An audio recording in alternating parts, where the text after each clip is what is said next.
최고의 법률 전문가들과 함께하는 GBC 법률 상담의 구도경입니다. 최근 이민 관련 새로운 소식들 여러 가지 나오고 있는데요. 이 시간 이민법 전문 천관우 변호사님 모시고 하나씩 이야기 나눠보도록 하겠습니다. 천관우 변호사님 나오셨습니다. 안녕하세요. 예, 안녕하십니까? 네, 반갑습니다. 반갑습니다. 자, 오늘은 전해드릴 소식이 좀 여러 가지가 있는데요. 예, 이민 관련해서 업데이트된 내용이 여러 가지 있는 것 같아서요. 이 시간에 예. 하나씩 차근차근 이야기 나눠보도록 하겠습니다. 예, 예, 먼저 최근 이민 소식부터 알아보도록 할게요. 예. 취업 이민 절차에서 노동청 처리 속도가 빨라졌다고요? 예, 조금 개선 조짐이 보이고 있습니다. 그러니까 그동안 사실은 그 바이든 행정부 출범 이후에 이 노동청 프로세스가 좀 굉장히 까다로워졌었거든요. 네. 그러니까 전통적으로 민주당은 그 유니언, 그 노동조합과 이제 친근한 정당이기 때문에 네.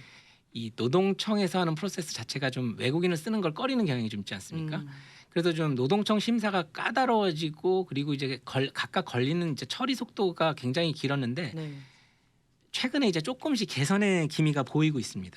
오. 예, 예를 들면 이제 처음 이제 취업이면 첫 번째 단계인 적정 임금을 정하는 것이 거의 뭐 8개월 20일까지 갔었거든요. 네. 8개월까지 갔었는데 최근에 다행히 5개월에서 6개월 정도 사이로 조금 줄어들었습니다. 사실 근데 이게 줄어든 것도 아닙니다. 왜냐하면 과거에는 네. 2달 전후 정도 돼서 이제 처리가 돼서 나오는 경우가 많았거든요. 아. 오히려 뭐 2019년, 20년 초까지도. 근데 하지만 그래도 뭐 8개월씩 걸리는 건 아니고 5, 6개월 정도에 나오는 경우가 많아지고 있기 때문에요. 네. 조금 적정임금 결정 단계도 조금 이제 확실히 속도가 개선된 거는 같고요. 조금은요. 네. 그다음에 펌 승인도 이제 오디시 없는 것으로 없는 경우를 가정했을 때 지금 한 5개월 전후로 결정들이 많이 나고 있습니다. 빨라진 건가요? 네, 상당히 빨라진 거죠. 이게 평균이 한 달, 2달 정도 땡겨진 겁니다. 아, 네. 예. 그렇기 때문에 조금 그리고 그냥 저희가 느끼기에는요. 아직까지 뭐 20년까지밖에 없어서 정확한 통계는 알 수는 없지만 오딧 걸리는 비율 자체도 조금 낮아지는 경향이 있습니다. 최근에는 그래요? 오딧 없이 굉장히 케이스들이 많이 승인이 됐거든요. 네네. 그러니까 확실하게 취업 이민의 첫 단계인 그 노동청 단계에서 이민국이 아니고요. 노동청 단계에서는 처리 속도가 상당히 개선되고 있습니다. 아, 오딧 비율만 낮아져도 훨씬 수월하잖아요. 아, 그렇죠. 아, 좋은 소식이라고 볼 수 예, 있겠네요. 예, 그렇습니다. 근데 이 취업 이민이 노동청 처리도 중요하지만 또 이민국 단계도 있잖아요. 아, 그렇죠. 그러니까 이 취업 이민은 그 양대 산맥입니다. 네. 노동청 단계가 있고 그다음에 이제 노동청에서 펌 시스템을 통해서 레이버 서티피케이션이 나와야지만 이제 드디어 이제 이민국이라는 일을 처리하는 거죠. 네네. 그래서 이제 이민국과 노동청 두 단계인데 이 노동청의 처리 속도는 상당히 지금 많이 개선이 되고 있는데 정작 이민국에서의 처리 속도는 지금 개선 조짐이 별로 없습니다. 네. 이제 첫 번째로 그 이제 그 고용주께서 신청해 주시는 이민 청원서 I-140이라고 우리가 많이들 알려져 있죠.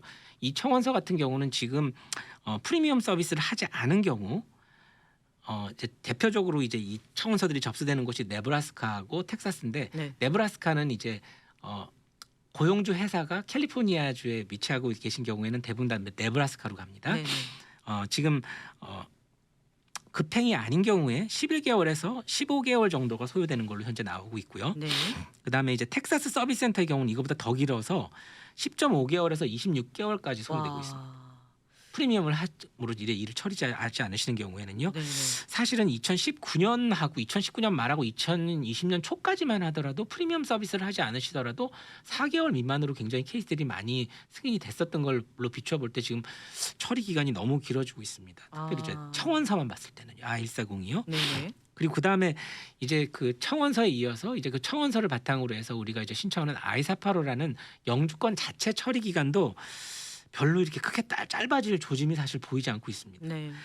조금 전에 말씀드린 대로 캘리포니아에서 거주하시는 분들이 접수가 많이 하는 네브라스카 서비스 센터의 경우에는 11.5개월에서 19개월 평균입니다. 이건 평균. 네. 덜 걸릴 수도 있고 더 걸릴 수도 있는 겁니다. 11개월에서 19개월 걸리는 거 나와 있고요.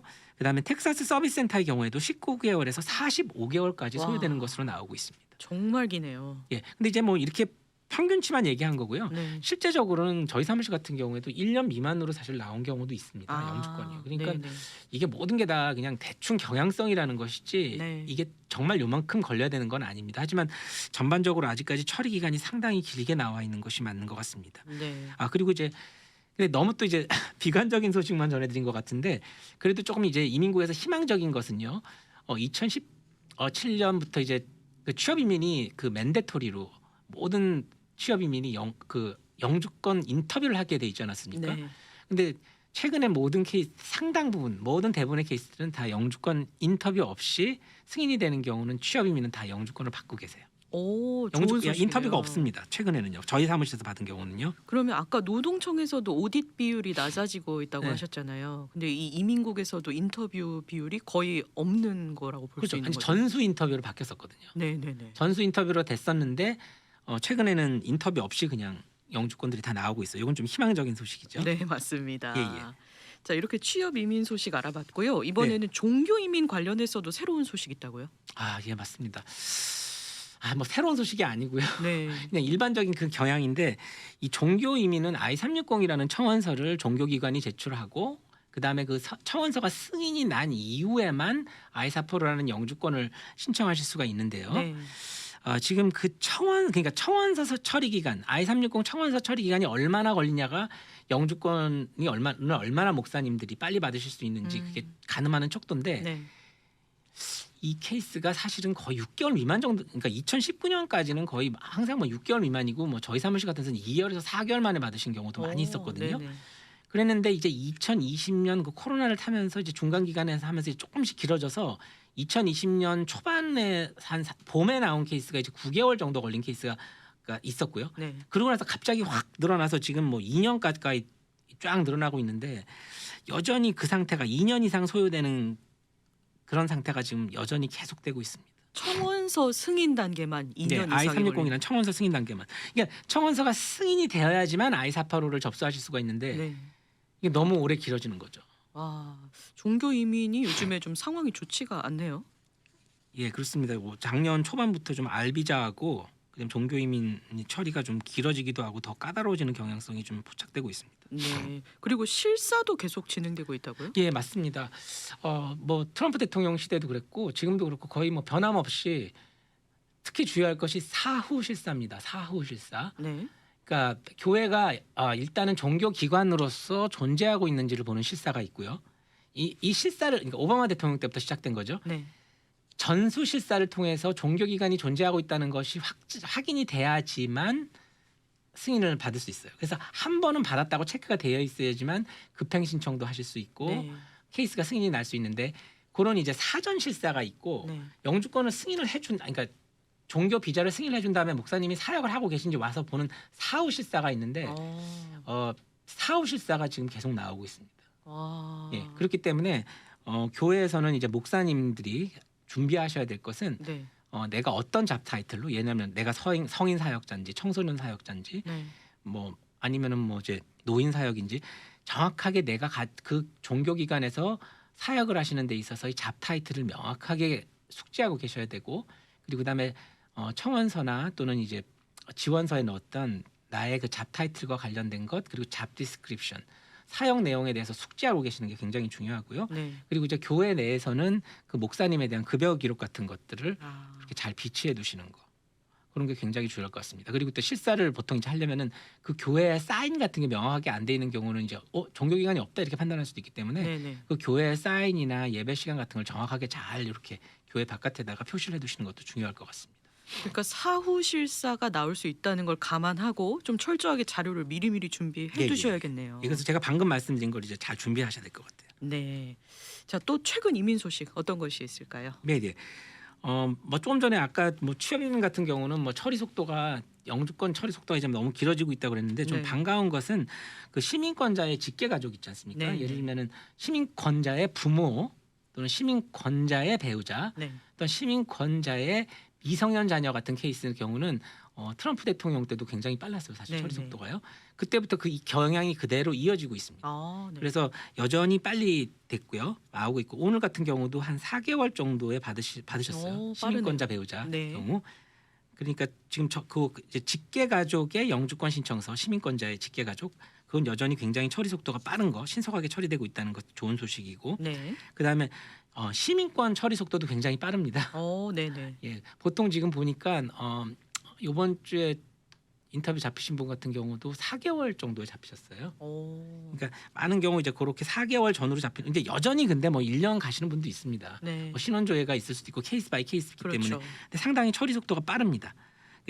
그리고 이제 이름 변경을 하시지 않는 경우는 여전히 당일 선서가 있고요. 아. 영주권 그 시민권 증서를 당일날 받으실 수 있는 네, 경우도 네. 계속되고 있습니다. 네. 지난주에도 제가 산타아나 그다음에 선 버너디노 다 갔었거든요. 네. 그분 인터뷰를 다 의뢰인들이랑 갔었는데 다 당일날 받으셨어요. 선서하시고. 어. 근데 이름을 바꾸시지 않는 경우만 그렇습니다. 네. 이름을 바꾸시게 되면은 주디셜이라고 해서 이제 법적으로 이제 판사가 이렇게 사인해주고 해서 이제 참여하는 그런 세레머니가 있거든요. 주디셜 세레머니라고. 네. 그걸 따로 가셔야 되기 때문에. 근데 지금 코로나 때문에 산타하나의 경우는 산타하나에 있는 디스트릭트 코트가 사람들 많이 모아놓고 이제 선서하기가 싫으니까 지금 전부 다 서스펜드 해버렸습니다. 아. 그래서 오히려 시간이 오래 걸릴 수가 있으니까 이름을 바꾸시는 분들은 그 부분에 대해서 좀 고심을 해보실 필요가 있을 것 같습니다. 네. 그리고 프로디 학원 관련해서는 여전히 시민권 거절되고 있나요? 여전히 거절되고 있습니다. 저희는 사실 시민권 신청 못하게 하고요. 저희 사무실에서 찾아오신 네. 분들은요. 아직까지는요. 근데 뭐 상담이 저희는 항상 있으니까. 네네. 뭐 최근 뭐 2월 1일자로도 그렇고 1월 말까지도 영주권도 마찬가지고요. 네. 시민권도 마찬가지고 그 학교에 등록되신 분들에 대한 거절 사례에 대해서 상담이 계속 있었습니다. 1월 마지막 주까지도 그렇고 2월 초 2월 1일자로도 그렇고요. 네네. 계속 거절이 나오고 있습니다. 그러니까 우리가 프로디 학원 관련해서는 변호사님하고도 이 방송에서 여러 번 네네. 얘기를 했는데 여전히 영주권 시민권 다 거절되고 예, 있다. 상당 부분이 거절되고 있습니다. 뭐 요행이 뭐 어쩌다가 몇 개는 그냥 넘어간 경우도 있습니다. 네. 근데 이제 그런 경우를 제외하고는 아직까지 대세는 거절입니다. 그러니까 저희가 10월하고 11월에 10월 11월에 각각 그 프로디 학교하고 관련된데 영주권 신청하셔서 받으신 분들은 전부 다 601 면제를 통해서 받으셨습니다. 네. 그리고 시민권 이야기 한 가지 더 해볼게요. 네. 최근에 시민권 신청할 때 주의 사항이 있다고요? 뭐 최근은 아니고요. 네. 오바마 시대부터 이제 쭉 지속되어 온 건데 네. 오바마 이제 2기 정도부터 중반부터 이제 이게 이런 경향이 쭉 나타나서 현재까지 쭉 온 건데요. 뭐 첫 번째는 일단은 영주권을 어떻게 취득하셨는지 거기에 대해서 일단 준비가 필요하고요. 네. 왜냐하면 영주권의 합법성은 항상 따져보도록 돼 있습니다. 네. 그렇기 때문에 취업 이민으로 영주권을 신청하신 경우는 반드시 그 스폰서 회사에서 일을 하신 경우 네. 그걸 증명하도록 아직까지 요구하고 있습니다. 바로 지난달까지 인터뷰 갔을 때도 취업 이민으로 영주권을 취득하신 경우는 그 스폰서 회사에서 일하셨다는 증거 W2 또는 페이스톱 네. 또는 세금 보고서를 요구를 했습니다. 네. 이민관이요. 네. 그러니까 이제 영주권의 합법성과 관련해서 특별히 취업 이민하고 관련되신 분들, 취업 이민으로 영주권을 취득하신 분들은 일을 하셨다는 증거를 반드시 확보하셔야 되는 거 굉장히 중요하고요. 네. 그리고 범죄 기록이 계신 분들은 여전히 까다롭습니다. 거기에 대해서 어떻게 하든지 소명 자료 설명하시는 분 어떤 뭐 진술서라든지 그런 것도 같이 제출하시는 것이 좋고 반드시 법원에 가셔서 이 케이스가 종결이 되었다는 것. 내가 이제 벌금형을 받으셨으면 벌금을 내서 끝났고 내가 형을 받았으면은 형을 살고 나와서 끝났고 네네. 내가 프로베이션을 받았으면 프로베이션이 종결되었다는 거. 이제 그걸 통해서 그걸 잘 증명하시는 서류를 일단 내시는 것이 중요하고요. 네. 그리고 아까 조금 전에 말씀드린 대로 프로디 관련되신 분들은 조금 좀 신청을 자제하시는 것이 아직까지는 좋은 것 같습니다. 앞으로 경향이 어떻게 바뀔지 모르니까 앞으로 일은 모르지만 지금 당장은 좀 자제하시는 것이 맞다고 봅니다. 네. 2월 영주권 문호도 한번 알아보도록 하죠. 예, 그러니까 뭐 여러 가지가 있는데요. 전반적으로 가족 이민은 전진이 없었고요. 2월 달에는요. 네. 근데 뭐 제일 중요한 거 궁금하신 게 그 영주권자의 배우자 또는 영주권자의 미성년 자녀. 네. 이 경우는 사실 뭐 파일을 해놓고 나서 뭐 2년 조금 덜 되는 기간을 기다리고 나서 청원서가 들어가고 나서야지만 영주권을 신청하실 수 있는데 네. 이제는 I130이라는 가족 초청 청원서와 영주권 신청서가 동시 접수되는 것이 2월 달에도 계속 되고 있고요. 네. 오픈 상태입니다. 네. 영주권자의 배우자 그리고 영주권자의 미성년 자녀 네. 그리고 돼 있고 뭐 3순위 잘 알려진 대로 3순위 취업 이민의 경우도 I140 청원서와 영주권 신청서를 동시 접수하실 수 있습니다. 네. 오픈 상태네요. 예. 네. 자, 이번에는요. 네. 지난주에 하원에서 새롭게 통과된 법안에 대해서 좀 이야기를 나눠볼게요. 네네. 한인분들이 요즘에 관심 많이 갖고 계신 내용인 것 같은데요. 네. 이름이 미국 경쟁력 강화 법안이죠. 예, 정확하게 아메리카 컴피트 액트라는 거거든요. 네. 뭐 미국의 경쟁 법안 그런 거겠죠. 네. 경쟁력 강화를 위해서 아무튼 하는 겁니다. 이게 뭐 하원에서 통과가 됐다고 하죠. 2월 네. 4일 날이요. 네. 근데 여기서 좀 주의하셔야 될 거는 하원만 통과된 겁니다. 상원은 안 됐고요. 예, 상원은 또 상원 나름대로 자기들의 법안을 만들었어요. 네. U.S. Innovation and Competition Act. 그러니까 미국의 혁신과 경쟁 법안이라는 걸 자기들끼리 또 통과시켰어요. 아. 내용이 있는데 이게 서로 내용이 조금씩 차이가 있고 서로 있는 게 있고 없는 게 있기 때문에 이게 네. 결국은 잘 알려진 대로 미국은 양원제 국가이기 때문에 상하 양원을 통과해야지만 법안이 되는 겁니다. 그렇죠. 잘 알려진 대로 트럼프 대통령 때도 드림 법안도 통과가 됐어요. 상원 하나. 그리고 뭐 여러 차례로 그냥 뭐 상원만 통과된 이민 개혁법도 있고 여러 가지가 있었지만 결국은 양원을 다 통과하지 못했기 때문에 법이 안 된 겁니다. 그렇죠. 근데 지금 절충안도 거쳐야 되기 때문에 내용 자체가 이렇게 너무 이렇게 집중하시게 되면은요 절충하는 과정에서 오늘 말씀드리는 내용이 또 다 바뀔 수도 있고 어떤 건 들어가고 빠지는 게 있을 수 있기 때문에 네네. 이걸 사실 소개되는 것 자체가 조금 부담스럽긴 합니다. 왜냐하면 이 시간을 통해서도 많은 법안들에 대해서 우리가 얘기를 했지만 사실상 뭐 1년 동안 통과된 것도 없었고 그랬죠. 통과되더라도 이 내용 자체가 또 상당히 변화가 돼서 네. 통과가 될 수 있기 때문에요. 네네. 이제 그 그러면- 점을 조금 주의하고 들으셨으면 좋겠습니다. 네, 일단 지난주에 연방 하원에서만 통과가 된 내용이기 때문에 네. 완전히 통과된 건 아닌 걸 감안하고 이게 법안입니다. 법안. 네, 법안이 비리고요. 이게 패스가 돼서 이제 법이 돼야죠. 법. 그렇죠. 좀 큰 틀만 한번 알아보도록 예. 할게요. 근데 여기서 이제 이민과 관련해서 관심을 이제 경쟁력을 키워야겠다는 취지로 이제 하는 건데요. 네네. 이민과 관련돼서 이제 들어가 있는 법안은 이제 하원에서 통과가 된 America Confit Act입니다. 네. 여기 내용을 보면은 뭐 어째 크게 내용은 스타트업 창업 비자, 그다음에 두 번째는 스템 전공자들에 대한 영주권 부여 이제 두 가지 핵심적인 사항이 들어 있는데요. 네. 이게 상원에서 통과한 아까 말씀드리면은 혁신과 경쟁 법안에는 상원에서 포함된 건 들어 있지 않습니다. 아, 하원만 갖고 있는 예, 그렇습니다. 그래서 법안이군요. 이제 양쪽을 다 통과시키게 되면 상하원에서 이제 절충 절차를 거쳐야 되고요. 네네. 하나의 법안으로 이제 양쪽이 통과시키게 되면 이제 상당히 내용이 변화될 가능성이 높습니다. 네. 뭐 그냥 간단하게 알아보면은 스타트업 창업 비자 같은 경우는 이제 미국에 와서 이제 한마디로 그냥 사업을 시작하는 경우 있지 않습니까? 네. 이렇게 창업을 하는 사람들한테 일단 비자를 준다는 겁니다.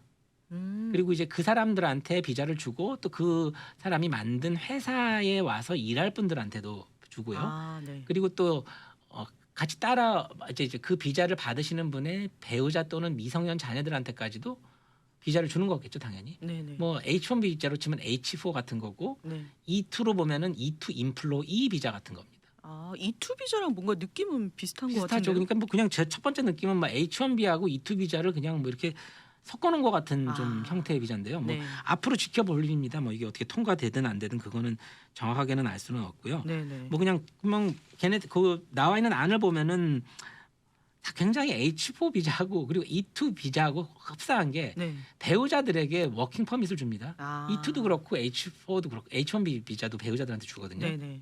뭐 그런 내용도 있고 그다음에 뭐 기간은 3년 두 번 하실 수 있고 네. 그다음에 뭐 특별한 경우에 어떤 조건이 있겠죠. 그걸 충족시킬 경우에는 1년씩 두 번 연장할 수 있다. 뭐 이렇게 아. 되어 있습니다. 그리고 그다음에 만약에 이제 한 몇 년 정도 이것도 뭐 2, 3년이라고 그러는데 솔직히 몇 년이 될지는 알 수가 없습니다. 그렇죠. 합의하는 대로 일정 기간이 지난 다음에 사업 실적이 좋으면은 그 사업 실적을 가지고 영주권도 신청할 수 있도록 네. 길을 열어주겠다고 해요. 네. 그러니까 이제 요건 내용을 한번 지켜보면 될 것 같습니다. 네. 그러니까 외국인이 미국에서 뭔가 새로운 사업 시작해서 좀 성과를 올리면 영주권 신청할 수 있게 해주겠다. 그렇죠. 이제 뭐 이런 창업을 취지죠. 해서. 근데 이제 여기 같은 데 보면은 뭐 미 연방 정부가 사업성이 있다고 그래서 네. 뭐 그랜트를 주든지 뭐 10만 불이라고 뭐 나와 있습니다. 뭐 네네. 그거라든지 아니면은 미국 사람한테 25만 불 이상 투자를 유치해서 자기가 이제 벤처기업처럼 해서 이제 딱 시작하는 경우에 주겠다는 겁니다. 네. 그리고 그 다음에는 또 뭐 대신에 뭐 자기 자신이 또 10% 이상의 지분을 가지고 있어야 된다. 뭐 이런 하부 조항들도 있어요. 근데 아. 지금 이게 어떻게 될지는 지켜봐야 됩니다. 네. 그냥 그리고- 뭐 창업 벤처 투자 하는 그런 분들에게 주는 비자 이 정도로 생각하면 될 것 같습니다. 네. 또 스템 전공자들한테도 영주권을 준다고요? 아 예, 이거는 뭐 상당히 제가 봤을 때는 이건 굉장히 통과될 가능성이 높죠. 아, 네. 스템이라는 것이 이제 과학과 기술, 공학, 수학 이렇게 줄임말이지 않습니까? 네네. 이제 여기 전공자들 중에서 박사학위를 받으신 분들 네. 이분들한테 이제 특별하게 새로운 캐러고리를 만들어서 영주권을 주겠다는 겁니다. 아. 요거하고 이제 비슷한 게 내셔널 인터러스트 웨이버라고 그래서 미국 전체 국익에 도움이 될 수 있는 연구 실적이나 연구 분야나 어떤 이제 기술이나 이런 게 있는 분들한테 주는 특별한 게 있죠. 내셔널 인터러스트 웨이버. 네. 그 프로그램이 있는데 그 프로그램은 자세히 보면은 취업 2순위 아래에 들어가 있습니다. 아. 취업 2순위라는 것은 각각 순위들은 1년에 배당되는 비자 넘버가 있죠. 뭐 네. 3만 개, 뭐 비숙련의 경우에는 뭐 1만 개, 뭐 3만 개, 뭐 3만 몇천 개 이렇게 있는데요. 네. 그 숫자 안에서만 줄 수 있고요. 그게 넘어가면 그에 이제 비자를 줄 수가, 그 영주권을 줄 수가 없도록 돼 네. 있죠. 네. 근데 요 이제 스템 박사들에게 주는 이 법안은 특이한 거는 그 비자 쿼터, 그 리밋 상한이 없이 그냥 무제한으로 줄 수 있도록 오. 그 쿼터에 소속되지 않는 뭔가 새로운 거를 비자 넘버를 주겠다는 겁니다. 기회를 많이 주겠다는 뜻이네요. 그렇죠. 개수에 상관없이 네. 어베일러블한 비자 개수에 상관없이 주겠다는 거고요. 네. 그러니까 굉장히 그런 전문 지식을 가진 그런 스템 쪽의 박사들한테는 굉장히 좋은 거고, 아. 그다음에 또 이제 뭐 반드시 학위가 미국에서 받은 학위가 아니고 해외에서 받은 학위를 또 인정해 준다 그러니까요. 오, 네네. 예, 미국 인증기관의 인증을 거치게 되면은 뭐 해외에서 박사를 받으신 분들도 굉장히 유치가 많이 될 것 같습니다. 그 외국의 인재들을 미국으로 끌어오려는 정책 중에 하나라고도 볼 수 있겠네요. 그렇죠. 기존에 있었던 내셔널 인터레스트 웨이버를 확 뛰어넘는 겁니다. 아, 통과만 된다면 많은 한인분들도 또 기회를 얻으실 수 있을 것 같은데요. 그렇죠. 사실 내셔널 인터레스트 웨이버는 상당히 증명해야 될 것들이 많이 있거든요. 네네. 내셔널 임팩이라는 것 자체, 미국에 어떻게 국익에 도움이 되는지를 증명을 해야 되는 부분들이 많은데 오히려 네. 이거는 뭐 그런 현재 나온 걸로만 봤으면 특별하게 리ኳ어먼트가 없더라도 내가 공부를 열심히 해서 그 분야에 박사를 땄다는 것만으로 주는 거기 때문에 굉장히 많은 박사학위 소지자들이 올 가능성이 있고요. 네네. 그다음에 보면은 뭐 가족들한테 당연히 주겠죠. 음. I-485라는 것 자체가 영주권을 신청할 때 디러버티브라고 그러죠. 네. 그 메인 신청자에 따라오는 거기 때문에 네네. 뭐 자녀나 배우자들도 뭐 받을 수 있을 게 뭐 확실할 것 같고요. 네. 예. 한번 요거는 2번 같은 경우는 한번 굉장히 기대해 볼 만한 그런 영주권 제도인 것 같습니다. 네. 아직은 하원에서만 통과된 법안에 불과하기 때문에 예. 또 상원에서 어떻게 변하는지 지켜봐야 될 것 같습니다. 2번 같은 경우는 확실히 아마 양쪽이 다 넣어서 통과가 될 겁니다. 네. 1번 같은 경우도 통과를 할 건데 이제 방금 말씀드린 내용을 상당히 이제 자기들끼리 절충을 하겠죠. 뺄 거 네. 빼고. 왜냐하면 로비스트도 많고 또 산업 대표들이 또 어떻게 나올지 모르기 때문에 네. 내용이 바뀔 것 같은데 2번 같은 게 방금 스템 박사들한테 주는 내용은 뭐 상당히 제가 봤을 때도 통과될 가능성이 높다고 봅니다. 네, 기대감이 좀 높아지고 있는 예, 것 예. 같습니다. 자, 이렇게 최근 이민법 관련해서 업데이트된 소식들 쭉 이야기 나눠봤는데요. 네. 이번에는 취업 이민 시 많이 물어보는 질문에 대해서 좀 변호사님께 조언을 구하려고 합니다. 예. 이 친척이나 가족 회사를 통해서 취업 이민을 할 수 있는가 이런 질문이거든요. 답은 사실 하실 수가 없습니다. 아, 없다. 하실 수 있다고 해도 굉장히 통과가 어렵고요. 네, 그게 왜 그러냐면은 아까 조금 전에 말씀드린 대로 노동청 단계라는 게 아까 있다고 말씀을 드렸죠. 네, 적정 임금을 정하고 그다음에 펌 시스템을 통해서 레이버 서티피케이션을 받아야 되는 거예요. 네, 이게 뭐냐면 적정 임금이라는 것은 외국인을 월급을 조금 주고 불공정하게 미국 사람한테 돌아갈 기회를 뺏는 거 아닙니까? 그렇죠? 그렇죠. 그렇기 때문에 노동청이 이만큼 이 사람한테 줘야 된다고 월급을 정해주는 게 적정 임금입니다. 네, 그리고 두 번째 펌이라는 거는 그러고 나서 광고를 내고 리크루트먼트 프로세스를 쭉 했는데도 적절한 사람이 나타나지 않았으니까 이 사람을 영주권을 신청해 달라고 인증을 해달라고 하는 겁니다. 내가 네. 광고한 내용, 리크루트한 내용 모든 걸 다 해서요. 그 인증을 해주는 과정이죠. 그게 펌이고요. 네, 그렇게 해서 미국에 있는 노동자들한테 피해를 안 주고 공정하게 리크루트 시스템을 통해서 적정임금 책정을 통해서 이 사람을 뽑아서 영주권을 신청한다는 거. 그게 노동청 과정의 핵심인 거예요. 네, 그런데 만약의 경우 친척을 쓰게 되면은 그 리크루트먼트 프로세스부터 공정하게 할 수 없지 않습니까? 아무래도 팔은 안으로 붙지 않습니까? 그렇죠, 그렇죠. 내 친척이면 당연히 내 친척한테 다른 훌륭한 미국 사람들 네. 또는 영주권자들 이런 지원자가 있는데도 공정하게 할 수가 없잖아요. 네, 네, 그렇기 때문에 친척은 일단 공정한 프로세스를 할 수 없다는 이유 때문에 일단은 안 되는 겁니다. 아, 분명히 패밀리얼 릴레이션십은 안 되는 건 아니지만 안 되는 겁니다. 사실 안 된다고 돼 있는데 네, 이 패밀리얼 릴레이션십이요. 그럼 어디까지냐? 네, 뭐 사촌이냐? 뭐 한국말로 웃기게 뭐 팔촌까지냐? 뭐 이렇게 얘기를 하는데 굉장히 그 노동청의 그 관례는요. 굉장히 광범위하게 하도록 돼 있습니다. 광범위하게. 정해져 있지는 않지만 이게 굉장히 광범위하게 그냥 친척 관계가 일단 의심만 되더라도 일단 오디트를 내보낼 수 있게 돼 있습니다. 노동청에서는요. 아, 광범위하게 해석되기 때문에 네. 왜냐하면은 조금만 사실 친분이 있어도 네, 아무래도 팔이 안으로 굽으니까 공정하게 그 펌 프로세스를 할 수가 없죠. 그렇죠. 예, 그런 것 때문에 그렇습니다. 아, 이 노동청 단계에서 공정성 때문에 결국에는 친척을 네네, 취업 이민 스폰서로 할 수가 없는 거군요. 네네, 그렇죠. 아, 근데 만약에 애초에 스폰서가 친척 관계인 거 그냥 밝히고 만약에 시작을 한다 이래도 안 되나요? 원칙적으로는 당연히 그냥 그렇게 밝히는 것 자체는 그냥 한국말로 치면 자살골이겠죠. 오디를 그냥 불러오니까요. 아, 오디시 나오면은 거절될 게 당연하다. 예, 그렇죠. 아, 오디션 나오면 다 거절 때까지 정말 근데 이 사람은 밖에 안 된다는 거를 유일한 걸 뭔가를 보여줘야겠죠. 그게 또 근데 그러면 어렵겠죠. 그렇게 유일한 거를 보여주기 위해서는 이 사람 그게 이렇게 쉽겠습니까? 음, 상식적으로. 네네. 그러니까 우리가 한인 분들 중에서도 사실 암암리에 네. 친척을 스폰서로 해서 네네네. 취업 이민 해야겠다. 좀 쉽게 예, 예. 가자. 이런 분들도 계실 것 같은데 네. 사실 뭐 진짜 운이 좋아야지 이게 걸리지 않는 그냥 거지. 넘어가주면 괜찮은데 네. 레스네임이 특이하신 분들 같은 경우는 조심해야 되겠죠. 아, 뭐 킴이나 리, 팍 이런 경우는 이제 많이 있지만 네네. 흔한 성이라고 보는데 네. 일단 이민관이 딱 봤을 때 거기 사장 성하고 지원하는 지원자의 성이 되게 특이한 성 있지 않습니까? 뭐 네네. 표시라든지 뭐 아, 그리고 저도 의심을 첫인데 천 이러면은 너무 확연하게 똑같잖아요. 그럼 그렇죠. 가족 관계가 당연히 의심되면 바로 오디시 나오게 돼 있습니다. 네. 이 가족 관계에 있어서 그 취업 이민의 스폰서는 그냥 안 된다. 이렇게 생각하시는 게 좋을 그게 것 같아요. 가장 편하게 하시는 겁니다. 네, 뭐 어떻게든 하려고 하기보다는 네네. 근데 이제 많은 경우가 그냥 한 80% 정도는 이제 그냥 넘어가는 경우가 많잖아요. 아, 모르고. 네, 특별하게 의심받을 만한 게 없을 수 있으니까. 네네. 근데 이민법이 그런 것 같아요. 우리가 좀 쉽게 가볼까 하면은 오히려 그게 또 덫에 걸려가지고 예, 맞습니다. 거절 당하는 사례도 많고. 예, 예를 들면은 뭐 이제 공항에 들어오시다가 네. 뭐 친족집을 적어내는데 그 네. 거기가 이제 누나 집이라고 그랬는데 그 누나 집이 여기 전화번호가 전화번호나 이름이 사장님 이름이었다 뭐 이러면은 걸리겠죠. 그렇죠. 그러니까 어떻게 하든지 이제 그런 형태로 걸리니까 걸리는 거니까 네네. 그거는 이제 될 수 있으면 피하시는 것이 좋습니다. 네. 자, 오늘 법률 상담 시간에는요. 새로운 이민법 관련 업데이트된 내용도 알아봤고요. 네. 이 친척을 취업 이민 스폰서 할 수 없는 이유에 대해서 변호사님께서 잘 예, 예. 설명을 해주셨습니다. 네. 뭐 다양한 이민법 관련해서 도움이 필요하신 분들은 네. 천관우 변호사님 사무실로 연락 주시길 바라겠습니다. 전화번호 안내 부탁드릴게요. 예, 제가 LA하고 부에나파크 두 군데 사무실이 있습니다. LA 사무실의 경우는 213-232-1655, 213-232-1655고요. 그다음에 부에나파크 오피스의 전화번호는